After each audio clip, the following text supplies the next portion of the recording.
Can you remember the biggest mistake of your life? The one decision or moment you still think about, and wonder how things might have turned out differently? My name is Sarah Jennings, and when I think about the biggest mistake of my life, one moment comes rushing back like it happened yesterday. It wasn't dramatic at the time, no flashing lights, no big fight, no obvious turning point. But it was a decision that altered the course of my life, and not a day goes by that I don't wonder what might have happened if I had chosen differently. I was 23, fresh out of college, with 2 job offers on the table. One was a steady position at a local marketing firm in my hometown. Safe, predictable, close to family. The other was a risky startup position in New York City, a place I dreamed about since I was a kid. The startup couldn't offer much money or stability, but the potential was huge. Everyone in my life pushed me toward the safe choice. My parents reminded me of student loans. My boyfriend at the time didn't want me to move. My friends told me it was too risky.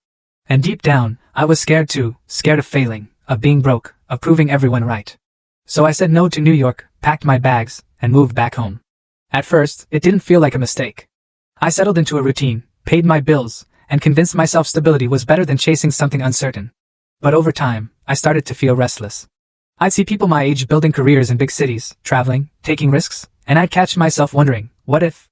Then came the gut punch. The startup I turned down exploded into one of the biggest tech companies in the country.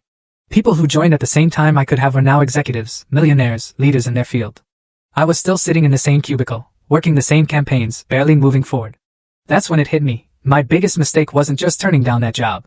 It was letting fear make my choice for me. I traded potential for comfort, and in doing so, I closed the door I'll never get back. It's not that my life is miserable. I eventually built a good career, made friends, and created a home.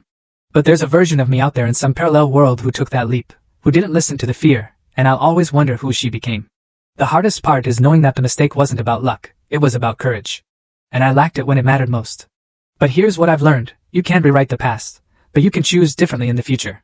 I may have missed that chance, but I don't have to miss the next one. Now, when opportunities scare me, I lean toward them instead of away. My biggest mistake will always haunt me, but it also fuels me. It reminds me that the cost of playing it safe can be far greater than the cost of failing. And if I could go back to that 23-year-old girl, I'd tell her this: don't let fear choose for you. The risk of regret is always worse than the risk of failure. Full story added in below.